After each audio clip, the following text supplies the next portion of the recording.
الرجیم بسم اللہ الرحمن الرحیم الحمد للہ الاول والآخر الباطن والظاہر وللعافین غافر وللمذنبین ساتر والصلاة والسلام على مصباح الدجى وعلم الهدى الرسول المسدد المصطفى الأمجد المحمود الأحمد أبي القاسم محمد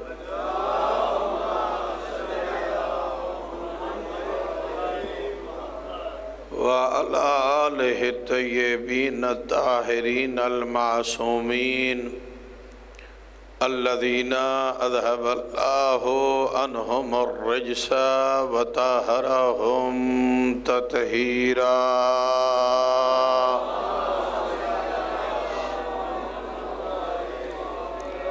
ورحمة الله على شيعتهم ومحبيهم ومواليهم ولعنة الله على أعدائهم ومنكر فضائلهم وغاصب حقوقهم أجمعين أما بعد فقد قال الله عز وجل في محكم كتابه المبين وهو أصدق القائلين بسم الله الرحمن الرحيم ألم ترى كيف ضرب الله مثلا كلمة طيبة كشجرة طيبة أصلها ثابت وفرعها في السماء صلوات پڑھیں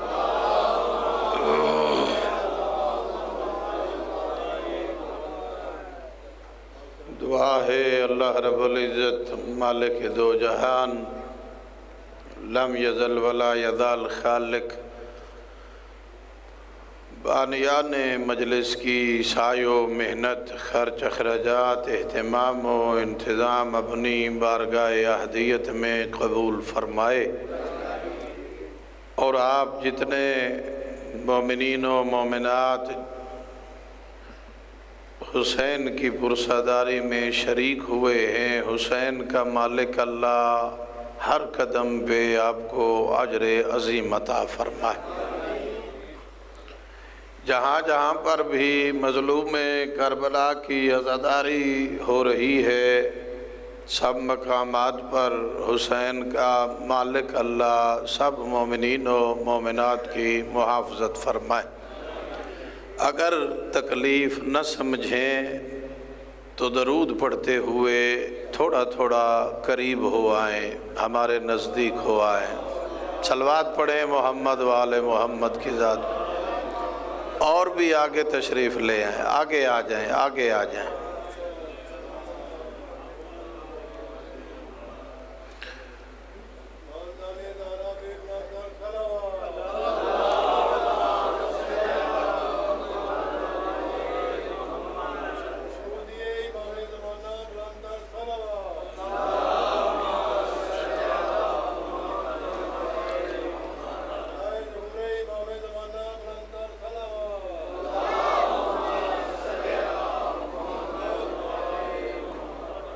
اجازت ہے جی بات شروع کی جائے لم یزل ولا یزال خالق اپنے بہترین انداز میں اپنے محبوب سے مخاطب ہو کر ارشاد فرما رہا ہے علم تارا کیفا ضرب اللہ مثلا میرے حبیب کیا تو نے دیکھا کہ تیرے رب نے بہترین مثال دی ہے سمجھانے کے لیے ان الفاظ سے اور آیات بھی ہیں قرآن مجید میں جو شروع ہوئی ہے۔ کبھی فرماتا ہے الم ترى کیف فعل ربک باصحاب الفیل، اے میرے حبیب کیا تو نے دیکھا کہ تیرے رب نے ہاتھی والوں کے ساتھ کیا کیا؟ یہ انداز جزم اور یقین ہے، اس میں 100% یقین اور گارنٹی ہے کہ میرا حبیب اس شے سے واقف ہے، اس شے کو جانتا ہے۔ اور ایک جگہ یہ بھی ارشاد فرمایا أَرَأَيْتَ الَّذِي يُكَذِّبُ بِالدِّينِ، میرا حبیب کیا تو نے اسے دیکھا ہے جو دین کو جھٹلاتا ہے؟ اسے قرآن کی زبان میں کہا جاتا ہے استفہام انکاری، یعنی کسی سے ایسا سوال کرنا کہ جو اس جواب سے واقف ہو، جسے پتا ہو۔ اللہ فرما رہا ہے الم ترى کیف ضرب اللہ مثلا کلمۃ طیبۃ کشجرۃ طیبۃ، میرا حبیب کیا تو نے اس شے کو دیکھا کہ تیرے رب نے کلمہ طیبہ کو شجرہ طیبہ جیسا بنایا ہے؟ کلمہ طیبہ کو شجرہ طیبہ جیسا بنایا۔ جی سمجھا کے جاؤں گا، مجھے پتا ہے کہ یہ میرا جملہ کافی سارے سروں کے اوپر سے گزرا ہے۔ جی میرا حبیب کیا تو نے دیکھا کہ تیرے رب نے کلمہ طیبہ کو شجرہ طیبہ جیسا بنایا؟ اب کلمہ طیبہ ہمارے چھوٹے چھوٹے بچے بھی جانتے، مسجد میں پہلے دن جائیں تو علامہ صاحب، قاری صاحب، حافظ صاحب اسے پہلے دن سے یہ پڑھانا شروع کرتے ہیں۔ پہلا کلمہ طیب، طیب معنی پاک، پڑھو لا الہ الا اللہ، اسے کیا کہتے ہیں؟ کلمہ طیب۔ قرآن نے بھی اسے کہا ہے کلمہ طیبہ، کلمہ طیبہ۔ میرے معصوم امام سے سوال ہوا کلمہ طیب سے مراد کیا ہے؟ مولا نے بیان فرمایا لا الہ الا اللہ محمد رسول اللہ علی ولی اللہ، یہ کلمہ طیبہ ہے، یہ کلمہ طیبہ ہے۔ ہر مسلمان چاہے محمد رسول اللہ پہ رک جائے یا علی ولی اللہ پڑھ کے اظہار ولایت کرے، کلمہ طیبہ پر کسی کو کوئی اعتراض نہیں ہے۔ ہر مسلمان کلمہ طیبہ پڑھتا ہے، اور اللہ فرما رہا ہے کہ کلمہ طیبہ کی مثال شجرہ طیبہ جیسی ہے، شجرہ طیبہ جیسی ہے۔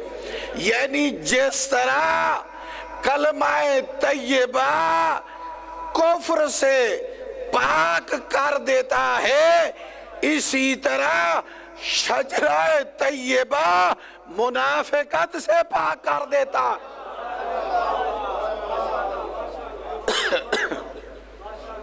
ابھی بھی آپ نے میرے ساتھ سفر نہیں کیا، ایک دفعہ پھر سمجھانے کی کوشش کرتے ہیں۔ اگر میں اپنا معافی ضمیر آپ تک پہنچا سکا، اگلے سال تک تیرے ذہنوں میں یہ نقش رہے گا جملہ. اللہ فرما رہا ہے کلمہ طیبہ شجرہ طیبہ جیسا.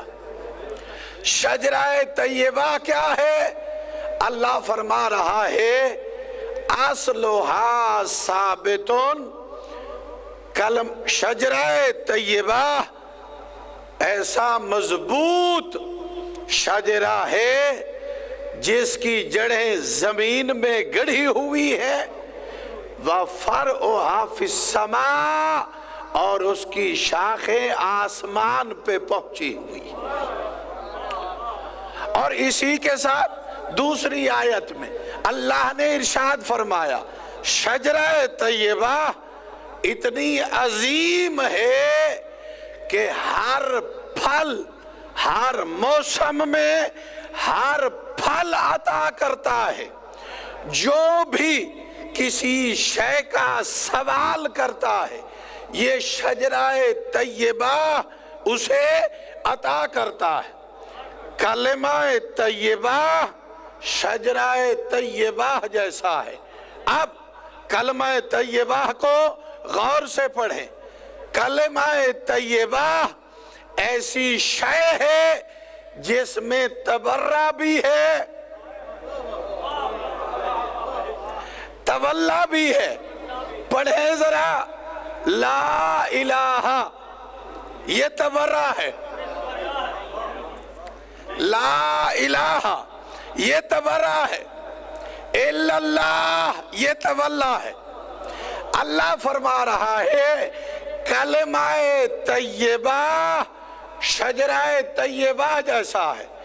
یعنی جس طرح کلمہ طیبہ میں تولا بھی ہے تبرہ بھی ہے اسی طرح شجرہ طیبہ بھی وہ ہے جن میں تولا بھی ہے تبرہ بھی ہے. اور ساتھ ہی اگلی آیت میں اللہ ارشاد فرما رہا ہے کہ شجرہ طیبہ کے مقابلے میں ایک شجرہ خبیثہ ہے. شجرہ خبیثہ ہے. شجرہ خبیثہ وہ ہے جو عام جھاڑیوں کی طرح اگتا ہے اور کسی بھی سیلاب اور آندھی میں اکھڑ جاتا ہے ختم ہو جاتا ہے فنا ہو جاتا ہے. اور دوسرے مقام میں قرآن مجید میں اللہ نے شجرہ طیبہ کو شجرہ مبارکہ کہا ہے اور شجرہ خبیثہ کو شجرہ ملعونہ کہا ہے. شجرہ ملعونہ کہا ہے. میرے چھٹے تاجدار ولایت حضرت امام جعفر صادق علیہ السلام سے کسی صحابی نے سوال کیا یا ابن رسول اللہ قرآن میں شجرہ طیبہ سے کون مراد ہیں؟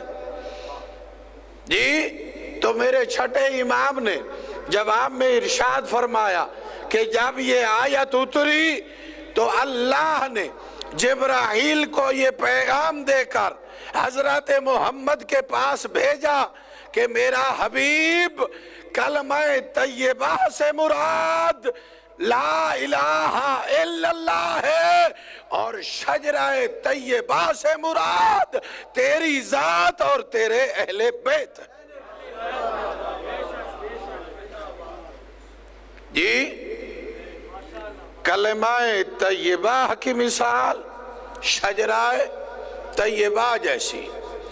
جس طرح کلمہ طیبہ انسان سے شرک نکال کے باہر پھینک دیتا ہے شرک کی نجاست سے انسان کو پاک کر دیتا ہے اسی طرح شجرہ طیبہ کا پہلا فرد ہے محمد جس کا کلمہ پڑھنے سے انسان کفر سے پاک ہو جاتا ہے، اسی طرح شجرہ طیبہ کا دوسرا فرد ہے علی ابن ابی طالب، جس کا کلمہ پڑھنے سے انسان نفاق کی نجاست سے پاک ہو جاتا ہے۔ نعرہ تکبیر، نعرہ رسالت، نعرہ حیدری۔ کیا بات ہے، بہت سونا پڑھتے ہو ایمان کی بات ہے، بہت سلامت رہو۔ اپیل کرنا حسین جیسا وکیل کرنا، وہ سر کے بدلے حسین ملتے، وہ زندگی نہ طویل کرنا۔ اب وہ آدھے ہیں کہ یزید کو حسین پاک نے بدلہ نہیں لیا، جیسا بدلہ میرے مولا نے ہے کائنات کسے لینے ہی نہیں، چاہے ملوکیت کو خیالی بنا دیا، پھل لگ نہ سکے وہ ڈالی بنا دیا، کافر بھی عام بچوں کا رکھتے نے یزید، شبیر نے یزید کو گالی بنا دیا۔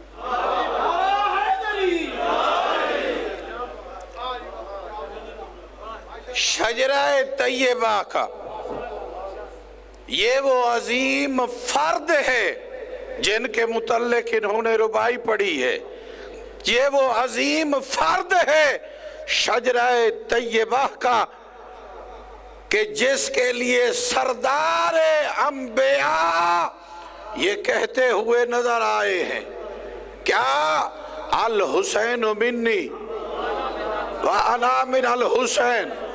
3 شعبان سے لے کر 61 ہجری تک حسین مجھ سے ہے، 61 ہجری سے لے کر قیامت تک میں حسین سے۔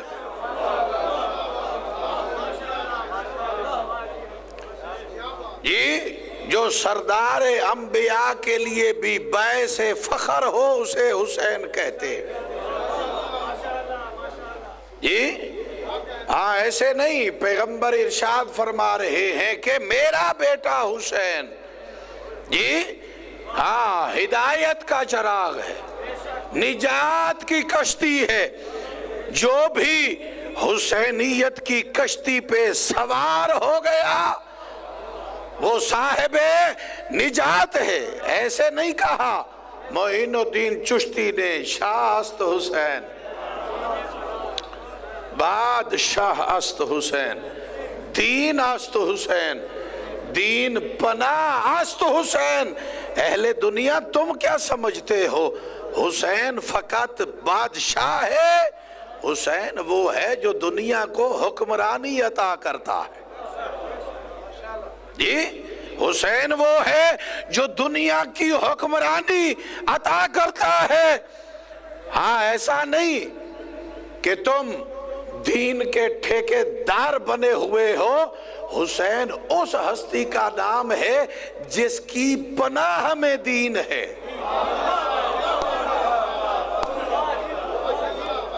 جی تم کلمہ پڑھنے والے ہو، وہ کلمہ بچانے والا ہے۔ تم دیندار ہو، حسین اصل دین ہے۔ جی حسین اصل دین ہے۔ اور اگلا جملہ یہ ذوق ہے اس کا، جس لائن میں اس نے یزید ملعون لکھنا تھا اس لائن میں لفظ حسین نہیں لکھا۔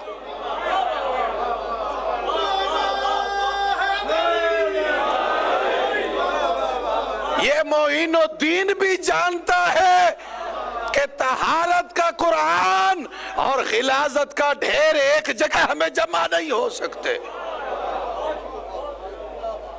جی ہاں کلمہ طیبہ کی مثال شجرہ طیبہ جیسی ہے، اور شجرہ طیبہ کا پہلا فرد ہے محمد، جسے اللہ نے لولاک لما خلقت الافلاک کا مصداق بنا کر بھیجا۔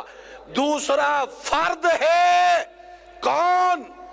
مولود کعبہ، جس کے لیے پیغمبر فرماتے ہیں انا وا علی من نور واحد، میں اور علی ایک ہی نور کے 2 حصے ہیں۔ تیسرا فرد وہ ہے جس کے لیے پیغمبر فرما رہے ہیں فاطمہ تو بضعۃ منی، فاطمہ میرا حصہ ہے۔ کائنات کا خائن ترین ہے وہ مولوی جو کہتا ہے پیغمبر نے فرمایا فاطمہ میرے دل کا ٹکڑا ہے، فاطمہ میرے جگر کا ٹکڑا ہے، فاطمہ میرے جسم کا ٹکڑا ہے۔ خیانت نہ کر، پیغمبر کی زبان کو سمجھ، جو زبان وحی ہے، جو زبان عصمت ہے، جس زبان پہ وما ینطق عن الہویٰ ان ہوا الا وحی یوحا کی مہر لگی ہوئی ہے، وہ پیغمبر فرما رہے ہیں کہ فاطمہ میرا حصہ ہے۔ یعنی پیغمبر بتانا یہ چاہتے ہیں میں نبی ہوں تو فاطمہ نبوت کا حصہ ہے، میں رسول ہوں تو فاطمہ رسالت کا حصہ ہے، میں معصوم ہوں تو فاطمہ عصمت کا حصہ ہے۔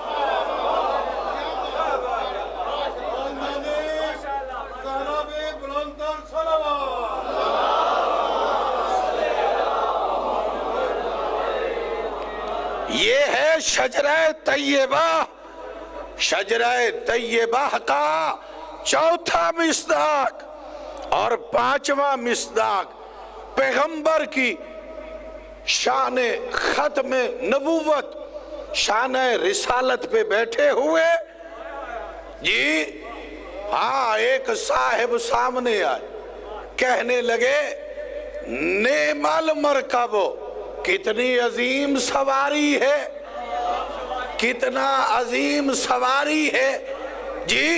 چونکہ نعت والے تھے نا، انہوں نے پیغمبر کی نعت پڑھ دی، ان کا کام نعت پڑھنا تھا، انہوں نے پیغمبر کی نعت پڑھ دی۔ پیغمبر نے آگے قصیدہ سنایا، کہا آج یہ نہ کہے سواری کتنا عظیم ہے، آج یہ دیکھ سوار کتنا عظیم ہے۔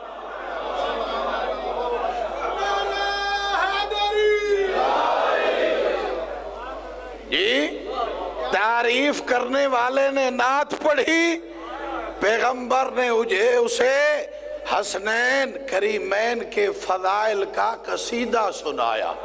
آج یہ نہ کہے کہ سواری کتنی عظیم ہے، آج یہ کہ سوار کتنی عظیم ہے جی۔ اور یہی شان نبوت ہے، یہی شان رسالت ہے جی۔ مقام بیت اللہ ہے، کام کیا ہے؟ بت توڑنا جی ہاں۔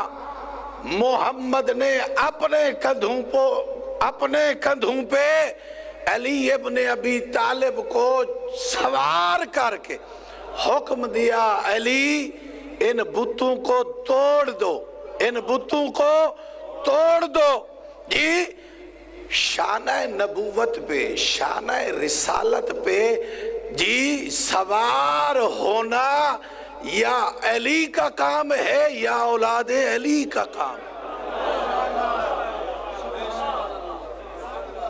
عالم اسلام کی تاریخ اٹھا کر دیکھ، ہم اتنا صاحب عقیدہ لوگ ہیں جی، ہماری چھوٹی سی چھوٹی کتاب یا نجف اشرف کی بڑی لائبریری میں چلا جا، ہماری مجلس کا چھوٹے سے چھوٹا بچہ اٹھا، وہ بھی تجھے یہ نہیں کہے گا کہ جو شانہ رسالت پہ سوار ہو کے بت توڑ رہا ہے یا جو شانہ رسالت پہ سوار ہو کے مدینے کی گلیوں کی سیر کر رہے ہیں، ہمارا بچہ بھی تمہیں یہ کبھی کہتا ہوا نظر نہیں آئے گا کہ محمد پیچھے تھے علی آگے تھے۔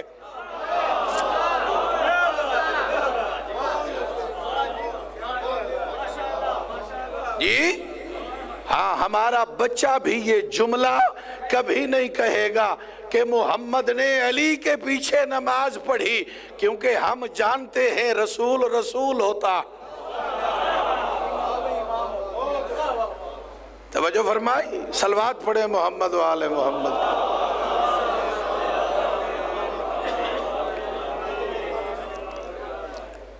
کلمہ طیبہ کی مثال شجرہ طیبہ جیسی ہے.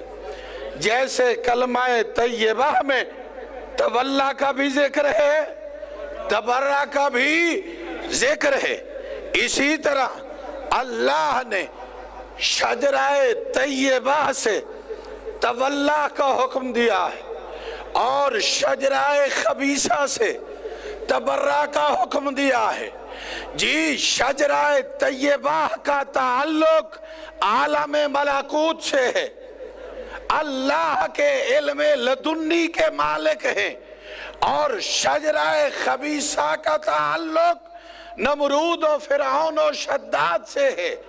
جی یعنی جو بھی آدم سے لے کر آج تلک جو بھی الہی نمائندے کے مقابلے میں آیا ہے اس کا تعلق شجرہ خبیثہ سے ہے، اور جو حق اور حقانیت کے ساتھ رہا ہے، جو عصمت کا ساتھ دیتا رہا ہے، اس کا تعلق شجرہ طیبہ سے ہے. غدیر کا تعلق شجرہ طیبہ سے ہے، سقیفہ کا تعلق شجرہ خبیثہ سے ہے.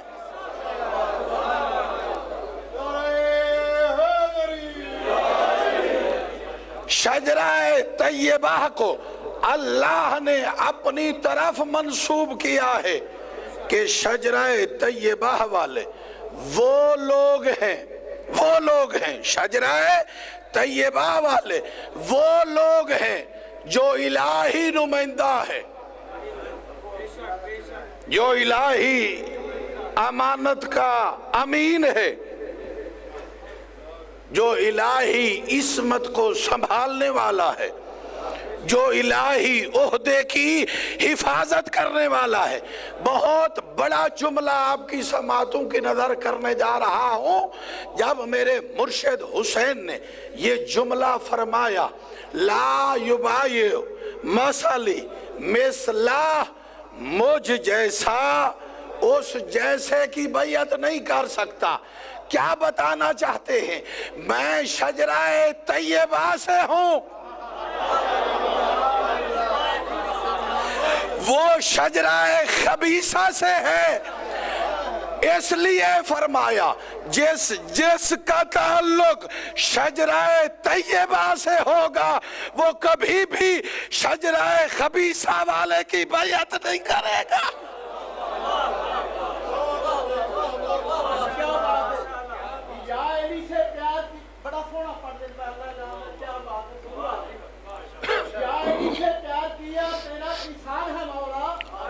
یہی تو میرے پاس ہے بخشش کا سامان. شاہ نجف کو چھوڑ کر اگر جنت ملے ہم سودا نہیں کرتے، ہمارا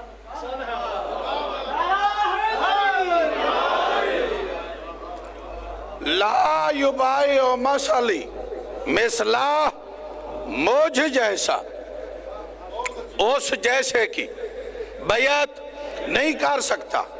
کیا زیارت عاشور اور زیارت وارثہ آپ پڑھتے ہیں اپنے گھروں میں؟ جی کیا جملے ہیں اس کے؟ السلام علیکہ یا وارث آدم صفوت اللہ، السلام علیکہ یا وارث نوح نجی اللہ، السلام علیکہ یا وارث ابراہیم خلیل اللہ، السلام علیکہ یا وارث اسماعیل ذبیح اللہ، السلام علیکہ یا وارث موسیٰ کلیم اللہ، السلام علیکہ یا وارث عیسیٰ روح اللہ، السلام علیکہ یا وارث محمد حبیب اللہ. جی یعنی ہم زیارت وارث میں یہ مکمل اعلان کرتے ہیں کہ آدم کی صفوت کا مالک حسین،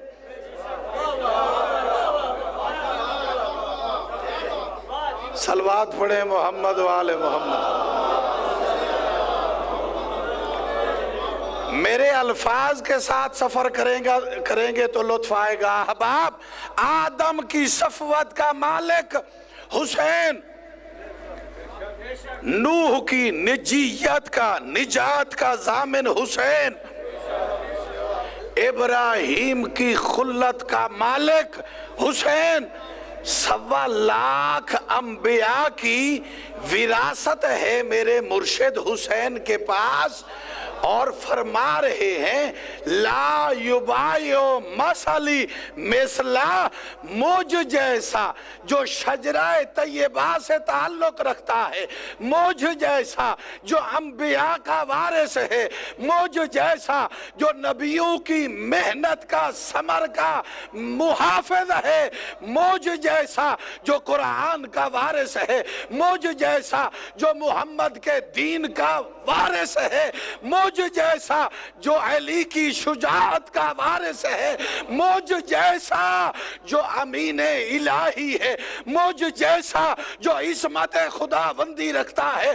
مجھ جیسا جو عہدہ امامت رکھتا ہے، مجھ جیسا جو محافظ شریعت ہے، مجھ جیسا جو عیسیٰ و موسیٰ کی ہیبت کا مالک ہے، مجھ جیسا جو تمام انبیاء کی شریعت کو قیامت تک بحفاظت رکھنے والا ہے، مجھ جیسا جو شجرہ طیبہ سے ہے، وہ یزید جیسے شجرہ خبیثہ کی کبھی بیعت نہیں کر سکتا۔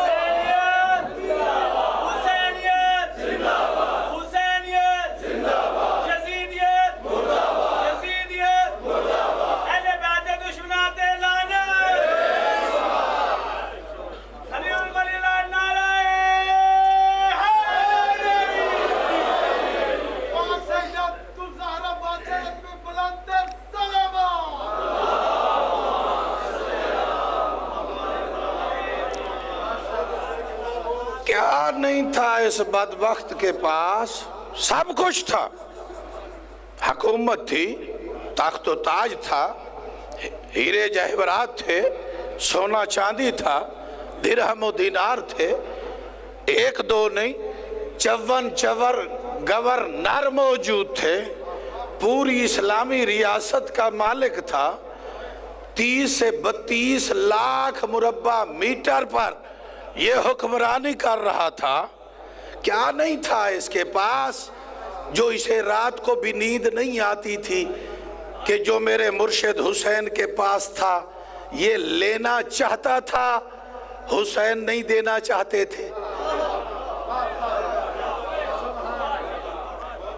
کیا نہیں تھا اس کے پاس جو یہ میرے مرشد سے لینا چاہتا تھا، میرے حسین اسے نہیں دینا چاہتے تھے؟ جی، اور فقط میرے حسین نہیں دینا چاہتے تھے بلکہ اعلان فرمایا جو بھی میرا منصب رکھتا ہے، جو بھی عہدہ امامت رکھتا ہے، جو بھی محافظ شریعت ہے قیامت تک، یزید جیسے کی بیعت نہیں کر سکتا۔ یہی وجہ ہے میرا امام جب کربلا میں مقدمہ جیت چکے، سجاد قیدی ہونے کے باوجود یزید کے سامنے کھڑا تھا، مگر اس میں بیعت مانگنے کی جرات نہ ہوئی۔ جی، دنیا کے سب یزید اسی غم میں مر گئے، سر مل گیا حسین کا، بیعت نہیں ملی۔ جی، اسی غم میں مر گئے۔ یہ کون ہے؟ یہ شجرہ طیبہ کا فخر ہے۔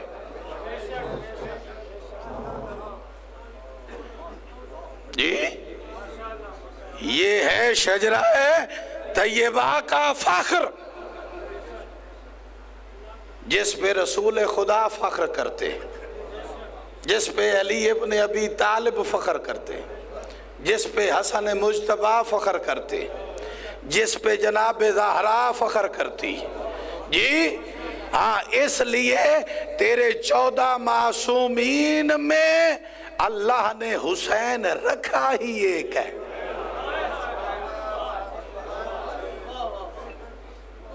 جو فخر 5 تن ہے۔ توجہ فرمائے، شجرہ طیبہ اصلها ثابتن اس کی جڑیں زمین میں گڑھی ہوئی ہے، وَفَرْعُهَا فِي السَّمَاءِ، اور اس کی شاخیں آسمان پہ پہنچی ہوئی ہیں۔ جب امیر ممکنات پیغمبر کے کندھوں پہ کھڑے ہو کر بت توڑ رہے تھے تو احمد مختار نے علی ابن ابی طالب سے سوال کیا، یا علی کیسا محسوس کر رہا ہے شانہ رسالت پہ سوار ہو کر، کیا محسوس کر رہا ہے؟ کہا یا رسول اللہ سچ تو یہ ہے ایسا لگ رہا ہے علی چاہے تو آسمان سے تارے بھی توڑ سکتا ہے، علی چاہے تو آسمان کو چھو بھی سکتا ہے۔ جی بتانا یہ چاہتے تھے کہ محمد وہ شجرہ طیبہ ہے جس کی جڑیں زمین پہ ہے اور جس کی شاخیں آسمان پہ پہنچی۔ صلوات پڑھیں محمد و آل محمد کی۔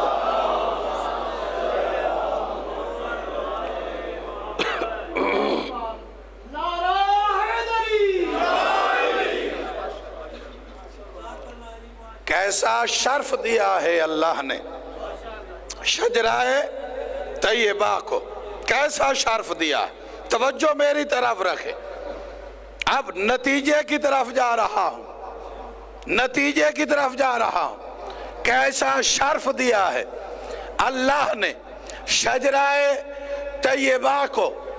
اسی شجرہ طیبہ کے ایک مصداق مولود کعبہ، ایک مصداق مولود کعبہ جب دنیا میں آئے، احمد مختار 3 دن کے بعد ملنے گئے علی ابن ابی طالب سے۔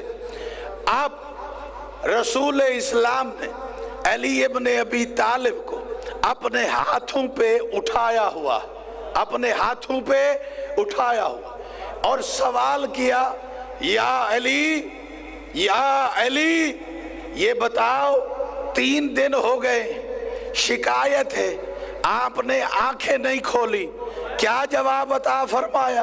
کہا سب سے پہلے چہرہ رسالت دیکھنا چاہتا تھا، سب سے پہلے چہرہ رسالت دیکھنا چاہتا تھا، اس لیے 3 دن تک انتظار کرتا رہا، آنکھیں بند رکھی ہیں۔ اب احمد مختار علی ابن ابی طالب کو اٹھائے ہوئے ایک جملہ کہہ رہے ہیں، یا علی میں چاہتا ہوں کچھ سناؤ، کچھ سناؤ۔ میرا مجمع میرے ساتھ سفر نہیں کر رہا، 30 سال کے پیغمبر ہیں، کتنے سال؟ 30 سال۔ محمد مصطفیٰ کی ایج مبارک 30 سال ہے، 30 سال۔ اور مخاطب کیسے ہیں؟ جنہیں بس 3 دن ہوئے ہیں دنیا میں آئے، اور کہہ کیا رہے ہیں؟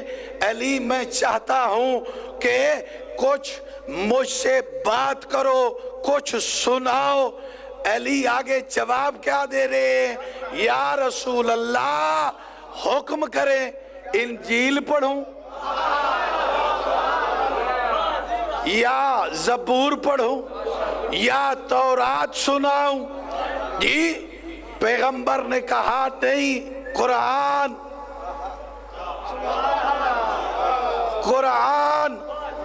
ابھی قرآن کو اترنے میں بھی 10 سال باقی ہے، قرآن اترنے سے 10 سال پہلے، 10 سال پہلے احمد مختار کے ہاتھوں پہ علی ابن ابی طالب نے سورہ مومنون 18واں پارہ شروع سے ہو رہا ہے، پہلی 7 آیات کی تلاوت فرمائی، جس کا پہلا جملہ یہ تھا کہ قد افلح المؤمنون۔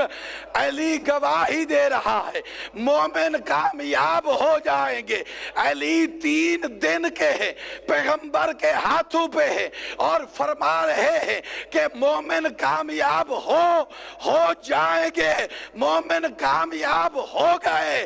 جب یہی علی جوان ہوئے تو پیغمبر نے اسی علی کو دیکھ کر فرمایا یا علی تو اور تیرے شیعہ کامیاب ہو۔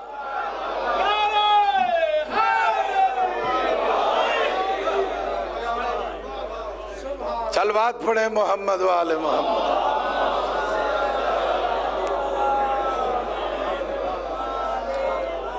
جب مولوی ایسی باتیں سنتا ہے تو اسے پریشانی ہوتی کہ یہ کیا ہو رہا ہے، جی یہ کیا کہا جا رہا ہے جی۔ تو میں کہتا ہوں مولوی صاحب ان باتوں پہ شک کرنے سے پہلے کلمہ چھوڑ جا، تیرے لیے اچھا ہے جی۔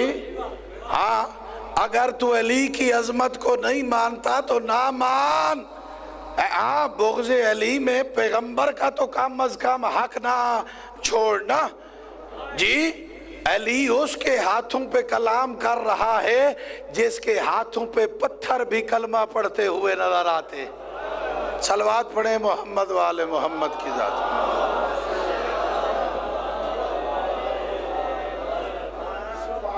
پھر بھی صلوات پڑھیں محمد والے محمد کی ذات۔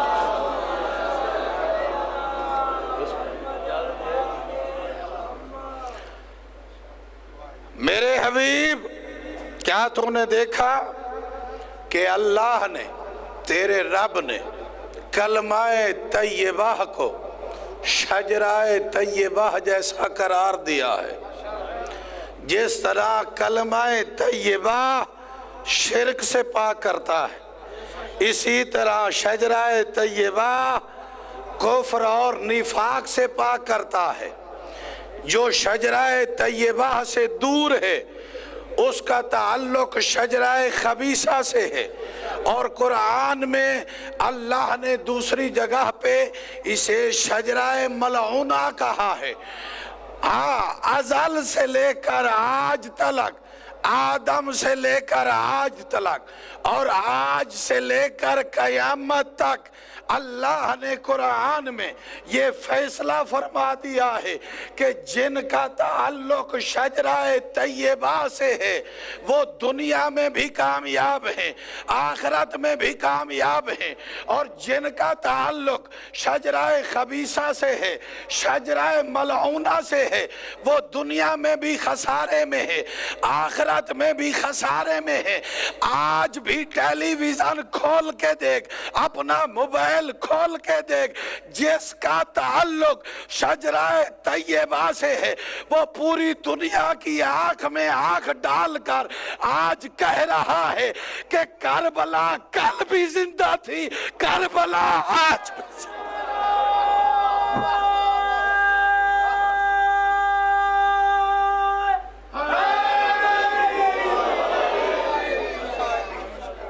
آج بھی وہ دنیا کی آنکھ میں آنکھ ڈال کر یہ کہہ رہا ہے کہ ہم کل بھی میدان جہاد میں کھڑے تھے حسین ابن علی کے ساتھ، آج بھی ہم میدان جہاد میں کھڑے ہیں اسی کے بیٹے مہدی عجل اللہ تعالی فرجہ شریف کے ساتھ۔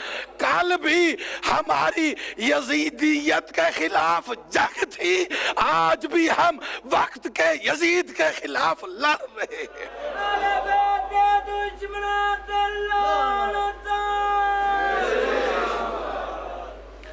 بس عزادارو، اللہ نے جتنی عظمتیں عطا فرمائی تھی شجرہ طیبہ کو،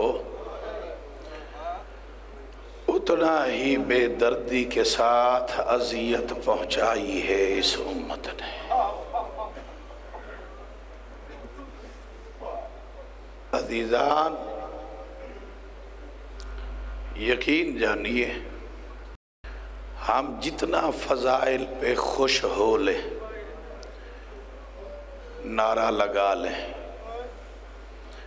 ہمارے ایمان میں تازگی ہو جائے، یقین جانیں کہ جب تلک دو آنسو نہ بہائے جائیں نا جی، مجلس کا حق ادا نہیں ہوتا۔ میں نے روایات میں دیکھا ہے آج بھی کچھ مقامات ایسے ہیں جہاں پہ کچھ مصائب نہیں پڑھنے دیے جاتے۔ مثلا مولا علی کی ذریعہ پر زینب کا داخلہ شام پڑھنا منع ہے۔ آج 1400 سال بعد بھی علی زینب کا داخلہ شام نہیں برداشت کر سکتے۔ کیوں؟ یہ وہ عالیہ ہے، نانا کے روضے پہ جاتی تو میں علی چراغ بجھا دیا کرتا تھا کہ کسی کی نگاہ زینب کے سائے پر بھی نہ پڑے۔ جی ہاں، اور ایسا ایک مقام آیا بازار شام میں جب سید سجاد نے یہ جملہ کہا، یا لیت لم تلدنی امی، کاش میری ماں نے مجھے نہ جنا ہوتا، کاش سجاد دنیا میں نہ آیا ہوتا۔ جناب فضا نے پوچھا، سجاد بیٹا تو نے اپنے بابا کے لاشے پہ گھوڑے دوڑتے ہوئے دیکھا ہے، قاسم کے لاشے کے ٹکڑے دیکھے ہیں، ہم شکل پیغمبر علی اکبر کے سینے میں برچھی دیکھی ہے، جلتے ہوئے خیام دیکھے، تو نے یہ جملہ نہیں کہا، آج کیوں کہہ رہا ہے؟ رو کر کہا، اما فضا دیکھ تو صحیح، پھوپھی زینب بازار میں بیٹھ کے سفر کر رہی ہے، اب بدماشوں کا مجمع اتنا ہے، زینب عالیہ کھڑے ہو کر بازار میں چل بھی نہیں سکتی۔ اجرکم علی اللہ عزادارو۔ اور دوسری ذریعہ جس پہ آج بھی مصائب پڑھنا منع ہے وہ حضرت عباس کی ذریعہ ہے، جس ذریعہ پہ سکینہ کی پیاس پڑھنا منع ہے۔ آج بھی مولا غازی سکینہ کی پیاس برداشت نہیں کر سکتے۔ جی میں اربعین پہ پچھلے سال گیا تو مولا کے ایک دروازے پہ یہ لکھا ہوا تھا، السلام علیکہ یا عطاشی کربلا، او کربلا کے پیاسوں کو پانی پلانے والا، یا ساقی عطاشی کربلا، کربلا کے پیاسوں کو پانی پلانے والا، ہمارا آپ پہ سلام ہو۔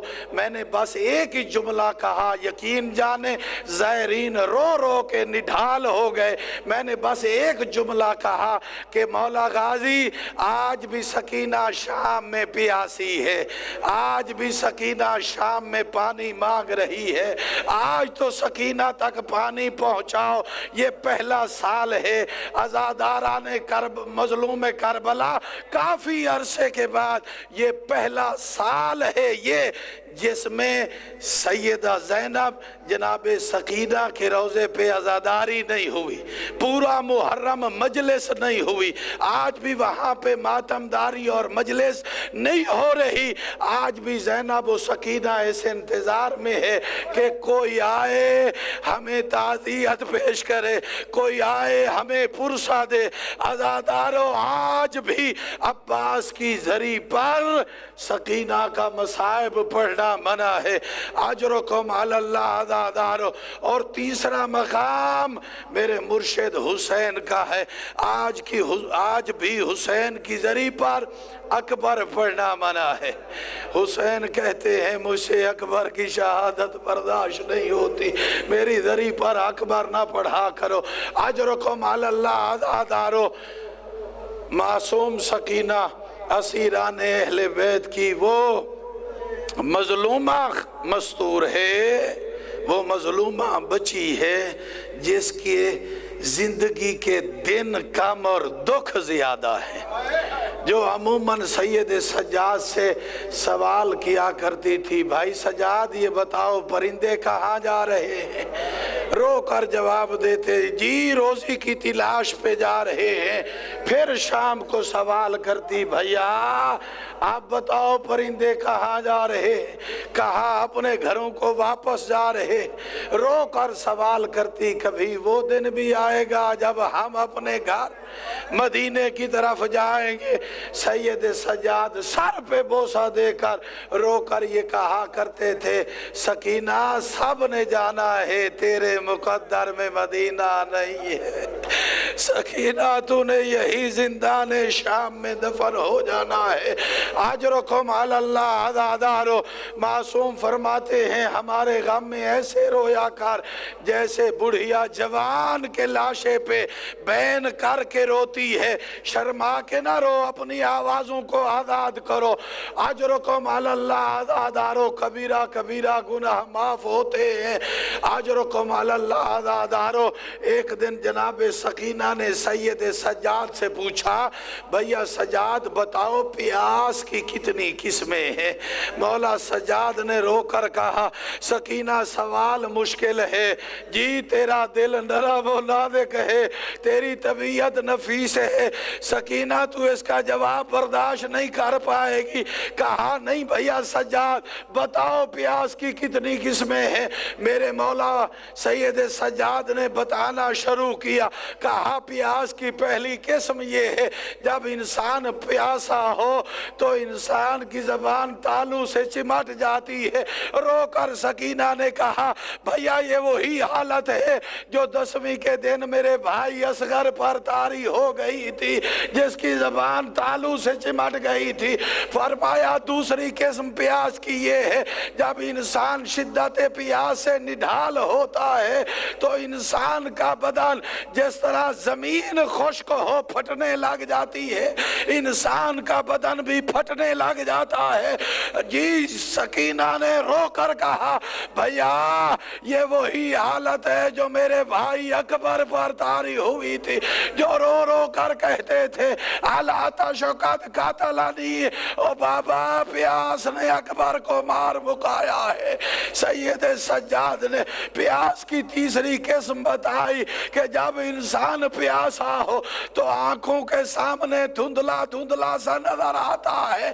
سکینہ نے منہ پہ ماتم کیا، رو کر کہا، بھیا سجاد یہ وہ حالت ہے جو میرے بابا حسین پر طاری ہوئی تھی، جو رو رو کے کہتے تھے اکبر علی الدنیا بعدک العفا، او تیرے بعد دنیا پہ دھواندار نظر آتا ہے۔ عزادارو بس آخری جملہ سید سجاد نے بتایا، پیاس کی چوتھی قسم یہ ہے، جب شدت پیاس ہو تو انسان کی ہڈیاں پانی بننا شروع ہو جاتی ہیں۔ سکینہ نے اپنی آستین کو اونچا کیا، کہا دیکھو بھیا سجاد، سکینہ 4 سال کی عمر میں بوڑھی ہو گئی ہے، سکینہ کی ہڈیاں پانی پانی ہو گئی۔